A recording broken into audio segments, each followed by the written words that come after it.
Very high density forest, చాలా దట్టమైన అడవి. దీనిలో ఒక వాటర్ ఫాల్ ఉందని చూడడానికి వెళ్తున్నాం మనం. ఈ ఫారెస్ట్లోకి రావడం ఇదే ఫస్ట్ టైం, అంటే ఇట్లా ఎంత డీప్ లోపల దాకా రావడం. కాకపోతే ఇక్కడ ఎంత లోపలికి వెళ్ళినా మనకి బాగానే రోడ్లు అన్నీ ఉంటూనే ఉంటాయి, జనాలు కూడా ఉంటూనే ఉంటారు.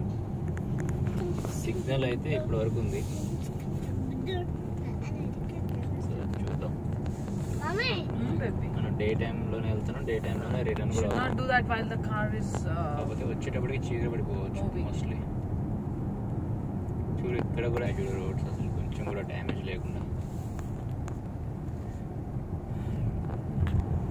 మంట ఆపేయడం మర్చిపోతున్నారు, పడుకుంటున్నారు, ఏదో చేస్తున్నారు. దానివల్ల ఫారెస్ట్ మొత్తం, ఫారెస్ట్లలో ఇప్పటివరకు ఫైర్ యాక్సిడెంట్స్ అవడానికి అన్నిటికీ కారణం మనుషులే. 98% మనుషులే కారణం. ఇట్లాంటి ఫారెస్ట్ మంటలు వచ్చేది. ఇట్లాంటి ఫారెస్ట్లో క్యాంపింగ్ కోసమే వెళ్తారు, మంట పెట్టుకుంటారు, దాన్ని సరిగ్గా ఆపరు. మొన్న అత్యంత పెద్ద ప్రపంచంలో అంత పెద్ద డిజాస్టేటింగ్ థింగ్ జరిగింది ఎప్పుడంటే, వాడు ఫారెస్ట్ లోకి వెళ్ళి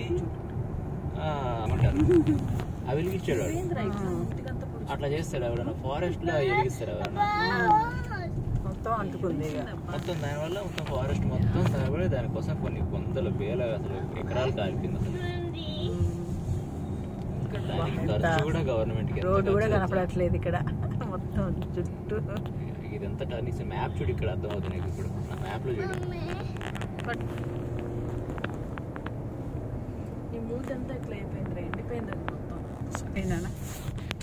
షార్ట్ టర్న్ అంటున్నా, అంటే కంప్లీట్ వెనక్కి తిరుగుతాం మనం ఇప్పుడు.